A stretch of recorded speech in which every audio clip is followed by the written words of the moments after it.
Hello everyone, this is Fallout Survivor Damien, and today's video is about the responders. I made this video dedicated to the responders since they are my favorite faction in the game, so sit down, relax, and here we go. So Flatwoods, you can see a large evidence of the responder presence here. The responders dedicate themselves to helping everyone out, helping them survive, helping them cook food, and with first aid. Flatwoods is a large town, but it's really small, but there's still a large area of undiscovered locations.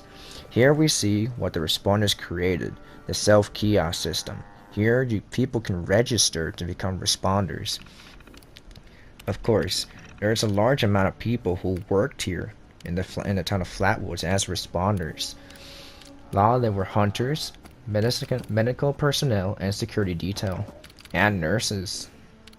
Others even conducted water experiments here, conducting if the water was safe or not.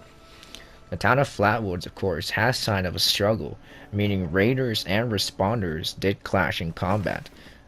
But evidence also suggests that none of them won the battle. It's probably enough evidence to say that the Scourge probably finished them off, as there are also dead civilians everywhere. Now, there is a lot of evidence showing that they did have a lot of stable community here, though lots of dead raiders and responders. It's quite sad really seeing all these dead corpses here in Flatwoods, as it just shows how much damage was truly caused in the battle. With that out of the way, let's talk about resources. They had lots of resources here and plans for pocket armor and other stuff. They even showed people how to do their own food by cooking classes right here in the middle of the cantina. A lot of medical personnel can be found dead around the place, but mostly volunteers, like McNeil over here who was a hunter. Now let's talk about the medical staff of the responders and what they do. The medical staff of the responders are pretty much doctors, since half of this area was seen to have doctors. Right here in the hospital we have an example of what the responders used to do. They helped all their patients out who were pretty hurt. There's definitely signs of hurt patients everywhere. Some who didn't make it and some who are raiders who invaded the church. I'm sorry for that. They pretty much dedicated themselves to helping out anybody who was injured and hurt. The medical members, who are the paramedics of the responders, were pretty much there to help anyone in need with injuries and also with illnesses. They did their best, but at the same time they were really lacking some medical supplies, since there isn't much around.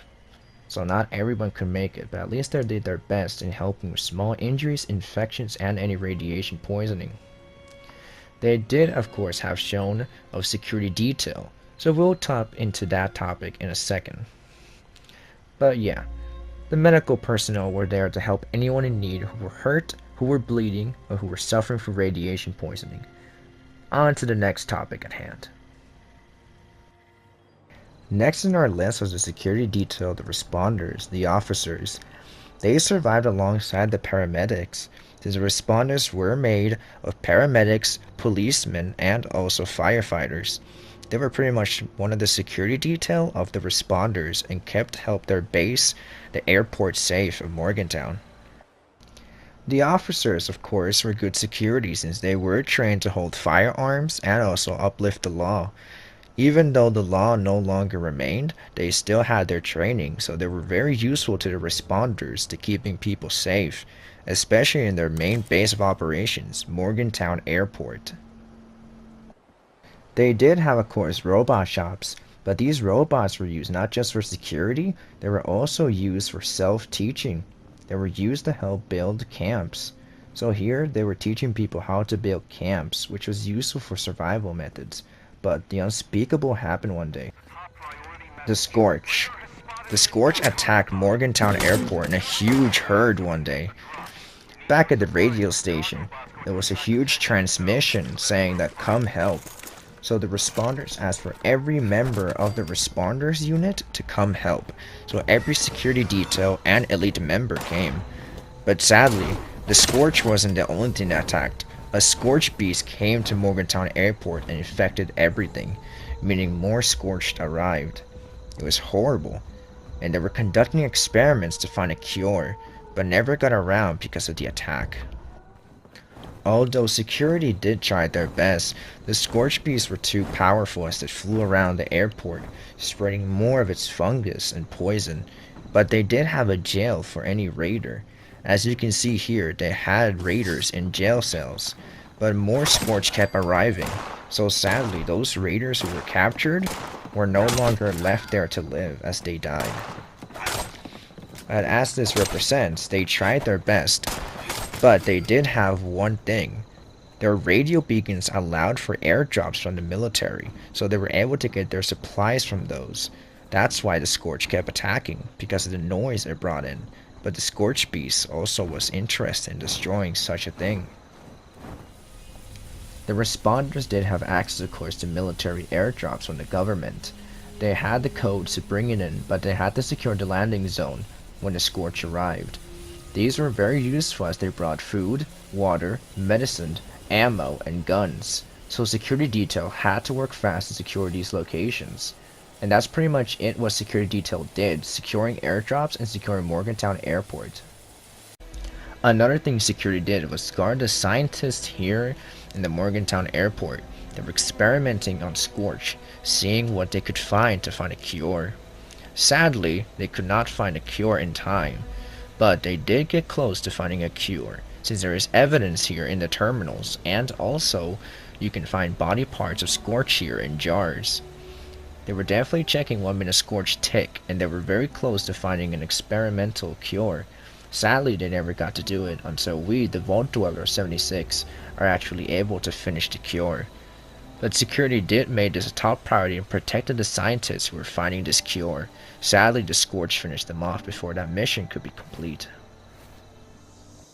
In our next entry, we will talk about the Fire Breeders, the elite warriors and elite members of the first responders, and their base of operations, North Charleston Fire. They had 3 tests, of course, the knowledge exam, and also the physical exam, and the last test, which was inside a cave. The Fire Breeders had a trading post inside the fire station for supplies for anyone who traveled in. Of course, they also had lots of information.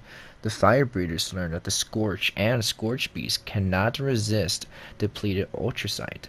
Ultracite is a rare crystal found in their nests, and this gave the responders the edge they needed to fight the Scorch Beast. Sadly, it wasn't enough since they were defeated. But of course, many prototype weapons were made and are still here in the Charleston Fire Department to use against the Scorch. Since all their knowledge is in a terminal with schematics to construct the very weapons they use to take down the Scorch with ultracite, just waiting to be used, the secrets of the past. The second stage of the Responders Fire Breeder test was pretty much a run. The running simulator was pretty much to make sure you could make it in time to save people, to test your durability, since imagining if there were people trapped under the rubble to save them. There was much danger in the path, of course, for any recruit, which were the monsters and mutated creatures in the path. The Fire Breeders lost a lot of people in Charleston that day when the raiders attacked. The raiders were killed and retreated, but the leader bombarded the dam of Charleston, sinking the whole town in flooding water. After completing the Fire Breeders challenge, he returned back then to the third test, which is the most gruesome of them all, avoiding details for spoilers, but it's very harsh and also very deadly. The Fire Breeders did, of course, as said earlier, invent special weapons against the Scorch, anti-Scorch weaponry. Here's an example, the anti-Scorch training pistol, which does 25% more damage to Scorch, but 20 less damage against everything else. It's more specialized to dealing with Scorch, and everybody should always have one. This was the major weapon that turned the tide against the War of the Scorch. For a short time, of course, but sadly in the end, the Scorch won. I hope you all enjoyed this video, the responders. I did everything I could, but it will be a part 2 with more detail about them. This is just what I know so far. So thanks for watching, like and subscribe, and as always, have a great time out there in the Fallout. PS4.